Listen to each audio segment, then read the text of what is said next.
केंद्र सरकार में मेरे साथी मंत्री अश्विनी वैष्णव जी, उत्तर प्रदेश की राज्यपाल आनंदीबेन पटेल,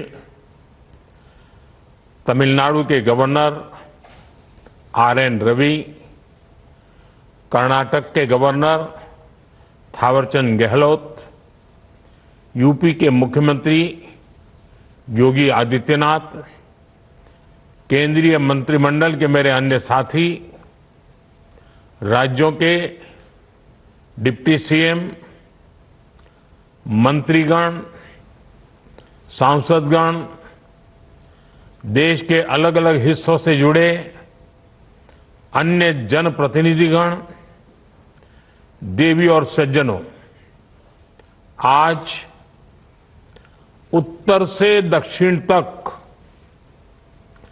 देश की विकास यात्रा में एक और अध्याय जुड़ रहा है। आज से मदुरई बेंगलुरु, चेन्नई नागरकोइल और मेरठ लखनऊ के बीच वंदे भारत ट्रेनों की सेवा शुरू हो रही है। वंदे भारत ट्रेनों का ये विस्तार, ये आधुनिकता, ये रफ्तार हमारा देश विकसित भारत के लक्ष्य की ओर कदम दर कदम बढ़ रहा है। आज जो 3 वंदे भारत ट्रेनें शुरू हुई हैं, इनसे देश के महत्वपूर्ण शहर और ऐतिहासिक जगहों को कनेक्टिविटी मिली है। टेंपल सिटी मदुरई अब आईटी सिटी बेंगलुरु से वंदे भारत के द्वारा सीधे जुड़ गया है। त्योहारों या वीकेंड पर मदुरई और बेंगलुरु के बीच आवाजाही के लिए वंदे भारत ट्रेन द्वारा काफी सुविधा होगी।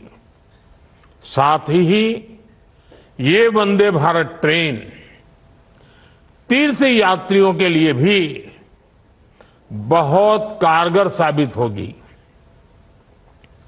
चेन्नई से नागरकोइल रूट की वंदे भारत से भी छात्रों को, किसानों को और आईटी प्रोफेशनल्स को बहुत लाभ होगा। जिन जगहों तक वंदे भारत एक्सप्रेस की सुविधा पहुंच रही है, वहां पर्यटकों की संख्या बढ़ रही है। पर्यटकों की संख्या बढ़ने का मतलब है वहां कारोबारियों, दुकानदारों की आय में बढ़ोतरी हो रही है। हमारे यहां रोजगार के नए अवसर भी तैयार हो रहे हैं। इन ट्रेनों के लिए देशवासियों को मैं बहुत बहुत बधाई देता हूं।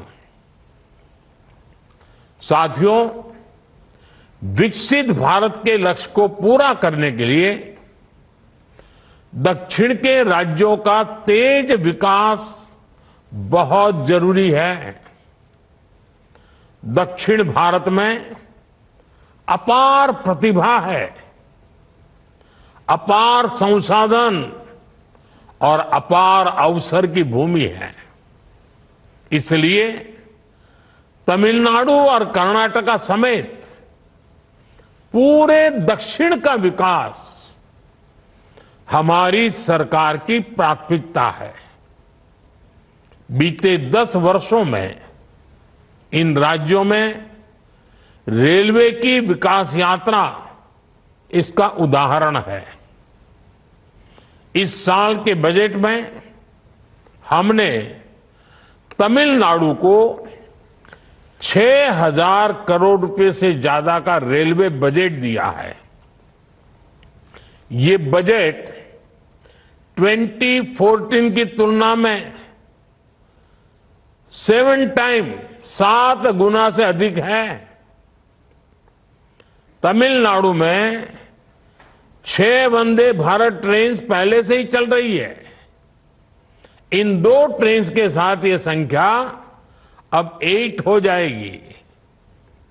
इसी तरह कर्नाटका के लिए भी इस बार 7,000 करोड़ से ज्यादा का बजट आवंटित हुआ है। ये बजट भी 2014 की तुलना में 9 गुना अधिक है। आज वंदे भारत ट्रेनों की 8 जोड़ियां पूरे कर्नाटका को जोड़ रही हैं। साथियों, पहले के मुकाबले कई गुना ज्यादा बजट ने तमिलनाडु, कर्नाटका समेत दक्षिण भारत के राज्यों में रेल यातायात को और मजबूत किया है। इन राज्यों में रेलवे ट्रैक्स बेहतर हो रहे हैं। रेलवे ट्रैक का इलेक्ट्रिफिकेशन हो रहा है। अनेकों रेलवे स्टेशनों का आधुनिकीकरण हो रहा है। इससे लोगों की ईज ऑफ लिविंग भी बढ़ी है और ईज ऑफ डूइंग बिजनेस में भी मदद मिली है। साथियों, आज मेरठ लखनऊ रूट पर वंदे भारत ट्रेन के जरिए यूपी और खासकर पश्चिमी यूपी के वहां के लोगों की भी खुशखबरी मिली है। मेरठ और पश्चिमी यूपी क्रांति की धरती है। आज ये क्षेत्र विकास की नई क्रांति का साक्षी बन रहा है। मेरठ एक और RRTS के जरिए राजधानी दिल्ली से जुड़ रहा है। दूसरी ओर इस वंदे भारत से प्रदेश की राजधानी लखनऊ की दूरी भी कम हो गई है। आधुनिक ट्रेनें, एक्सप्रेसवेज का नेटवर्क, हवाई सेवाओं का विस्तार, पीएम गति शक्ति का विजन कैसे देश के इंफ्रास्ट्रक्चर को बदलेगा, एनसीआर इसका उदाहरण बन रहा है। साथियों, वंदे भारत आधुनिक होती भारतीय रेलवे का नया चेहरा है। आज हर शहर में, हर रूट पर वंदे भारत की मांग है। हाई स्पीड ट्रेनों के आने से लोगों में अपने व्यापार और रोजगार को, अपने सपनों को विस्तार देने का भरोसा जगता है। आज देश भर में 102 वंदे भारत रेलवे सेवाएं संचालित हो रही हैं। अब तक 3 करोड़ से ज्यादा लोग इन ट्रेनों से यात्रा कर चुके हैं। ये संख्या वंदे भारत ट्रेनों की सफलता का सबूत तो है ही, ये आकांक्षी भारत की आकांक्षाओं और सपनों का प्रतीक भी है। साथियों, आधुनिक रेल इंफ्रास्ट्रक्चर विकसित भारत के विजन का एक मजबूत स्तंभ है। रेलवे लाइनों का दोहरीकरण हो, रेलवे लाइनों का इलेक्ट्रिफिकेशन हो, नई ट्रेनों को चलाना हो, नए रूट्स का निर्माण हो, इन सभी पर तेजी से काम हो रहा है। इस साल के बजट में 2.5 लाख करोड़ रुपए से ज्यादा बजट रेलवे को दिया गया है। हम भारतीय रेल को उसकी पुरानी छवि से निकालने के लिए उसे हाईटेक सेवाओं से जोड़ रहे हैं। आज वंदे भारत के साथ साथ अमृत भारत ट्रेनों का भी विस्तार हो रहा है। बहुत जल्द वंदे भारत का स्लीपर वर्जन भी आने वाला है। महानगरों में लोगों को उनकी सुविधा के लिए नमो भारत ट्रेन चलाई जा रही है और शहरों के भीतर ट्रैफिक समस्या से निजात के लिए जल्द ही वंदे मेट्रो भी शुरू होने जा रही है। साथियों, हमारे शहरों की पहचान उसके रेलवे स्टेशनों से होती रही है। अमृत भारत स्टेशन योजना से स्टेशन भी संवर रहे, शहरों को नई पहचान भी मिल रही है। आज देश के 1300 से ज्यादा रेलवे स्टेशनों को रिनोवेट किया जा रहा है। आज देश में जगह जगह एयरपोर्ट की तरह ही रेलवे स्टेशन भी बन रहे हैं।